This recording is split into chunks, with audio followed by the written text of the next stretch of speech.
ziarah kubur. Disuruh Rasulullah. Buktinya apa? Kata Rasul, kalau mau masuk ke kuburan, ucapkan salam. Jadi kalau kita masuk ke kuburan, ucapkan salam. Sama kayak kita masuk ke rumah orang, ada salam yang kita ucapkan untuk mereka yang ada di dalam rumah. Betul ya? Kalau mau masuk ke rumah orang, kita salamnya Assalamualaikum. Kalau masuk kuburan, kata Rasul, salamnya dua. Assalamualaikum ahlad diyar. Assalamualaikum ahlal kubur. Dua. Khusus untuk masuk kuburan, salamnya ini. Jangan besok masuk ke rumah orang, Assalamualaikum ahlal kubur. Itu bukan dijawab, salam kita nanti melayang itu dari belakang tuh baskom. Masuk ke rumah orang, Assalamualaikum. Masuk ke dalam kuburan, Assalamualaikum ahlal kubur. Berapa banyak orang yang nggak mengucapkan salam masuk kuburan, masuk saja. Nah ini yang salah. Ini orang nggak punya adab. Masuk ke dalam satu perkampungan, dia nggak mengucapkan salam. Jadi itu mengucapkan salam hadis Nabi. Disuruh. Berarti kalau disuruh kita mengucapkan salam masuk kuburan, berarti Nabi suruh kita ziarah. Nah, kan gitu. Kalau Nabi melarang ziarah, tentu nggak ada ucapan salam ini. Nah, kan itu kesimpulannya. Jadi kalau ditanya sama saya, ziarahnya dianjurkan nggak dianjurkan, saya bilang. Apa buktinya dianjurkan? Itu ada tata cara salam yang diajarkan Nabi kalau kita mau masuk ke kuburan. Berarti kan disuruhnya. Nah, begitu cara memahami hadis ini. Ya. Oh, nggak ada suruhannya. Siapa bilang? Kalau nggak ada suruhannya, masa Nabi mengajarkan kita salam Assalamualaikum ahlal kubur? Masa begitu? Apa Assalamualaikum ahlal kubur itu kita ucapkan sama orang yang di mall? Enggak. Apa ketika kita jumpa sama teman kita, Assalamualaikum ahlal kubur, kalau enggak ditaboknya pipimu. Itu. Jadi jelas, kalau begitu ziarah kubur dianjurkan. Sudah. Ya. Assalamualaikum ahlal kubur, Assalamualaikum ahlad diyar, yang manapun boleh. Ya, itu ya. Yang kedua, yang ketiga yang kita lakukan, masuk ke dalam kuburan itu dianjurkan Nabi membuka alas kaki. Apakah sepatu, apakah sendal dibuka, Bu? Bapak juga, Pak, dibuka. Jadi masuk ke dalam kuburan itu dalam keadaan telanjang kaki. Saya banyak melihat, masih banyak orang yang nggak paham dengan ini. Maaf, saya tengok pakai topi lubi, pakai jubah juga kadang-kadang pakaiannya syar'i sekali, tapi masuk ke dalam kuburan nggak ada ilmunya. Jadi kita menengok orang itu kalau di kuburan itu, apakah orang ini syar'i dalam ziarahnya atau tidak, kelihatan. Nah, sendal masih dibuka, walaupun pakaiannya dunah, walaupun pakaiannya ternyata ilmu yang seperti itu saja dia tidak bisa amalkan, tidak tahu atau tidak mau. Wallahu a'lam bishawab. Saya nggak tahu apakah mereka yang masuk itu dengan pakaian yang syar'i, tetapi masuk ke kuburan tidak melepas sandal, tidak melepas sepatu, bahkan masuk dengan lenggang kangkung. Saya nggak ngerti apakah mereka tidak tahu atau mereka tidak mau melepas sendalnya. Ada juga mungkin tahu tapi tidak mau. Atau memang tidak tahu. Wallahu a'lam. Kita tak usah berburuk sangka. Tapi ketika orang masih memakai sendal masuk ke kuburan, itu masih menyalahi sunnah Rasul. Jadi satu ketika Rasul itu berteriak melarang orang yang masuk ke dalam kuburan dengan alas kaki. Lepaskan kata Rasul. Ya, lepaskan, buka sendalnya, buka, kata Rasul. Kenapa? Karena sendal yang kita pakai masuk ke dalam kuburan itu memekakkan telinga orang yang ada di dalam kuburan itu. Jadi dentuman terompa kita, dentuman sepatu kita, selop kita, itu memekakkan telinga mereka. itulah dia sekira-kira. Makanya dilarang Rasul masuk ke dalam kuburan pakai sendal atau pakai sepatu. Jadi mulai besok yang ziarah, ibu bapak udah dapat ilmunya, buka sendalnya. Assalamualaikum ahlan diyar, assalamualaikum ahlan kubur, buka sepatunya, baru masuk. Sepatu tadi boleh dibawa, boleh juga ditinggalkan. Ya kalau kira-kira sendalnya mahal, seperti sendal bapak-bapak ini kan mahal-mahal, ada yang 3 juta, ada yang 4 juta sendalnya. Nah itu dibawa, pakai plastik kresek, pakai kantongan, ditaruh dalam kantongan, dibawa, enggak apa-apa dibawa, ya enggak boleh dipakai, dibawa enggak apa-apa, ditenteng, ya kan? Atau taruh di luar juga boleh. Nah, yang keberapa itu? Ketiga ya, niat, assalamualaikum, terus buka sendal. Yang ketiga, ngaji sama saya gitu lambat-lambat, nggak apa-apa. Udah lambat-lambat ngerti ya, paham ya, nanti diamalkan ya. Insyaallah. Nah, yang keempat, kita amalkan. Baru yang keempat itu kita berdoa. Berdoa di dalam kuburan itu berbeda dengan berdoa setelah sholat atau di rumah. Beberapa bedanya, pertama, doa di kuburan itu bukan duduk, berdiri. Begitu yang disunahkan Rasulullah. Jadi doa dalam kuburan itu berdiri, jangan duduk. Kenapa? Duduk di atas kuburan itu salah. Duduk di atas nisan kuburan itu salah, kata Nabi, seperti duduk di atas bara api. Kelihatan ini orang yang berilmu apa enggak berilmu, orang yang paham atau enggak paham, itu ziarah itu kelihatan itu. Ada yang sambil lagi duduk enggak berdoa lagi, sambil merokok di atas kuburan itu. Kamu ziarah apa? Bener ya, ada kan? Sambil merokok di atas kuburan itu, merokok sambil cerita-cerita. Yang ziarah misalnya 7 atau katakan 10 orang, yang baca 3 orang, yang 7 orang itu merokok-merokok kok. Dan saya kan pernah melihat. Berdoanya itu, sunnahnya itu berdiri. Kalau habis sholat kita doanya duduk, tapi di kuburan doanya berdiri. Apa makna berdiri? Supaya jangan lama-lama di kuburan. Lama-lama di kuburan itu makruh. Itu maknanya, jangan kamu duduk, berdiri. Nah, waktu kamu berdoa, sebaik-baik doa diiringi dengan ayat Al-Quran. Boleh baca Al-Quran, tapi jangan yang panjang-panjang, yang singkat-singkat, yang pendek-pendek. Jangan baca Yasin. Terlalu panjang, baca Yasinnya di rumah saja.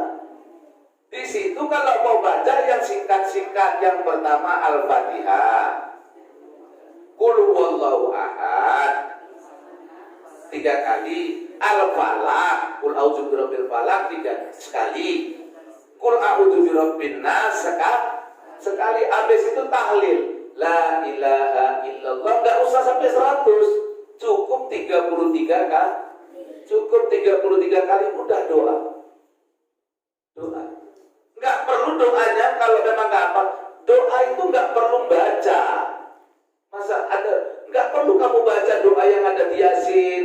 Doa yang nggak perlu. Doa itu kan bahasa apa saja bisa. Doa itu bukan dihafal, Pak. Doa itu apa yang kita hajatkan kepada Allah. Apa yang kita minta kepada Allah, itulah doa kita. Jadi kita minta di situ.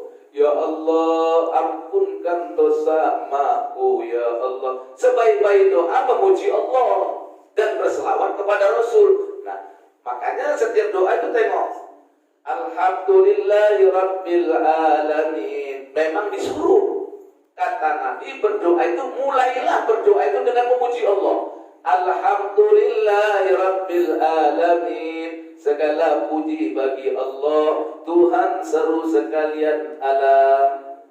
Alhamdulillah Rabbil Alamin. Wassalatu wassalamu ala sayyidina Muhammad wa ala alihi washabihi ajmain. Baru selawat. Itu memang tuntunan Rasulullah. Ada berdoa. Kenapa ini semua?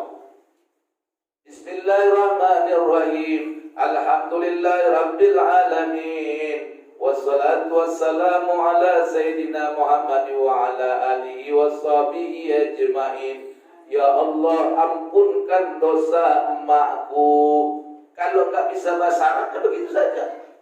Begitu di kubur ayah. Ya Allah, ampunkanlah segala dosa ayahku. Tempatkan ia sebaik-baiknya di sisimu ya Allah. Terima segala amal baiknya ya Allah. Jadikan kuburnya sebagai taman-taman surga ya Allah. Nah itu terserah. Bahasa kita mau bahasa Indonesia doa boleh. Yang orang Aceh mau bahasa Aceh silakan. Yang orang Jawa mau bahasa Jawa silakan. Yang orang Padang mau bahasa Padang silakan. Doa boleh bahasa apa saja, tidak mesti bahasa Arab. Tapi sebaik-baik Quran, sebaik-baik doa adalah Quran. Karena Quran juga banyak mengajarkan doa. Salah satu doa yang diajarkan Allah dalam Al-Quran, Rabbana atina fid dunya hasanah wa fil akhirati hasanah wa qina azab. Itulah doa terakhir. Kalau dibilang orang sekarang itu doa apa? Doa sapu.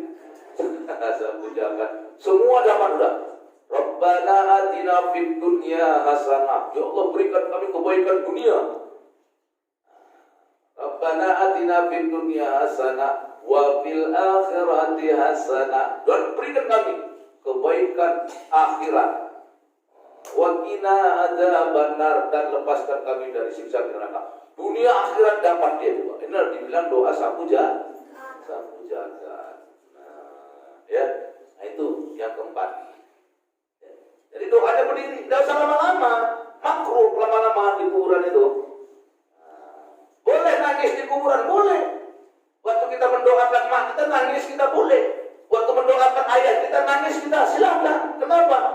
Karena salah satu kata Nabi, Allah malu menolak doa orang yang berlinangan air mata. Allah malu nolak doa orang nangis. Malu nolak. Artinya apa? Allah kabulkan doa orang yang nangis. Mintanya nangis sama Allah. Teringat kita, ya Allah ampunkan dosa mak. Ya Allah, teringat kita mak kita itu memasakkan kita waktu Ramadan. Di kecil kita dibangunkan mak kita mau sahur itu udah tinggal makan. Mak kita yang masak. Waktu dia masak dia biarkan kita tidur. Udah siap dia masak baru dia bangunkan kita dari tidurnya. Buka pun begitu waktu kita macam anak-anak ini masih kecil-kecil umur 7 tahun, 8 tahun, 10 tahun coba.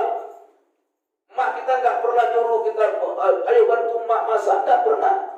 Udah siap masakan, dihidangkan di meja, udah mau buka, baru anak-anak dipanggil. Coba, itu kan kenangan itu. Menangislah kita sekarang, mak kita udah nggak bisa begitu lagi. Mak kita sudah tak ada lagi. Kerinduan itu membuat kita meneteskan air mata. Ayah kita kerja pagi, siang, dan malam. Kalau ayah kita itu untuk diri dia saja, tak perlu dia sampai kerja pagi, siang, malam, beras keringat membanting pulang. Kalau dia mikirkan dirinya sendiri.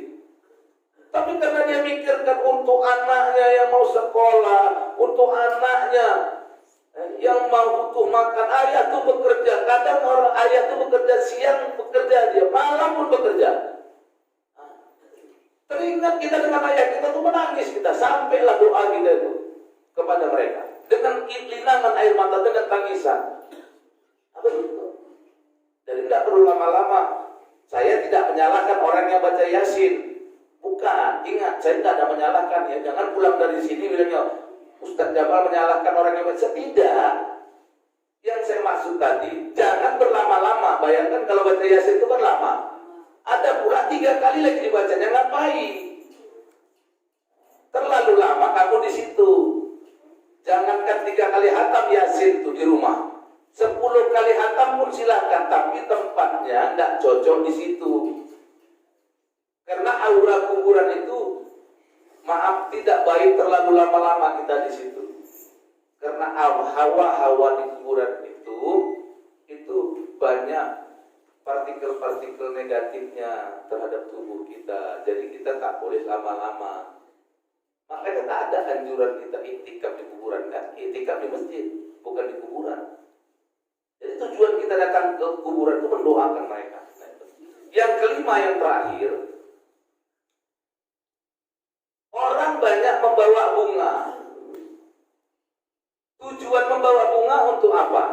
Maka kalau kita berbuat sesuatu, ya kan, kita harus tahu ilmunya. Apa tujuannya bunga? Oh, kita karena sudah tradisi, ya, asal mau ziarah orang nyari bunga. Jadi saya tidak menyalahkan, ya, tidak menyalahkan ziarah yang membawa bunga, tapi saya sendiri tidak mau membawa bunga kalau berziarah kecuali air putih. Air putih itu ya nggak perlu air masak, ya, botolnya botol aqua, botolnya botol air mineral, tapi dalamnya boleh jadi air sumur, air PET, boleh. Jadi air putih itu boleh. Karena Nabi pernah dia berziarah ke makam anaknya Ibrahim. Tadi ada anak Rasul yang wafat waktu kecil itu namanya Ibrahim. Dia bawa air putih disiram ke makam anaknya. Jadi kalau membawa air putih dipersilakan, tapi membawa bunga dihindarkan. Nah itu dia, ya, membawa bunga dihindarkan. Nah kita kan memang kebiasaan kita Pak, sampai sekarang itu jadi objek di kuburan-kuburan, jadi objek itu apa? Misalnya anak-anak kecil bawa jangkol, padahal kuburannya bersih. Ya udah gak apa-apa, kita boleh sedekah lah sama mereka. Udah nak, udah bersih, nak kasihkan 1.000 perak, 2.000 perak, atau 5.000 perak. Ada ya sana ya, udah gitu aja. Niatkan aja sedekah. Orang kadang-kadang udah coba megang-megang jangkol, apa yang mau dijangkol orang udah bersih, ya kan? Itu dia. Nah niatkan saja sedekah. Tapi untuk membawa bunga itu mohon kiranya dihindarilah, ya. Tidak ada manfaatnya bunga itu, ya. Kecuali air putih kita tidak tahu manfaatnya apa, tetapi Rasulullah kalau ziarah dia siram air putih kuburannya. Nah, tetapi mungkin salah satu hikmah kuburan disiram air itu untuk apa? Hikmahnya mungkin dulu bapaknya sudah berjanji kalau mama mati bapak nggak kawin lagi sampai kuburannya kering. Maka anaknya takut bapaknya kawin lagi, saban hari disiram supaya nggak kering-kering. Jadi kuburannya basah terus. Ditanya orang, "Loh, kamu ini sayang sekali sama mamamu ya, sampai kuburannya disirami tiap hari." "Bukan Bu, saya bukan sayang kali sebenarnya sama mama. Jadi ya biar bapak saya jangan kawin lagi." "Kok bisa?" Dulu kata bapak nggak akan kawin sebelum kuburan mama kering. Jadi kalau disiram kan nggak kering-kering kan gitu kan. Bapaknya nggak kawin. Soalnya anak yang sayang mama. Ya pintar juga sih.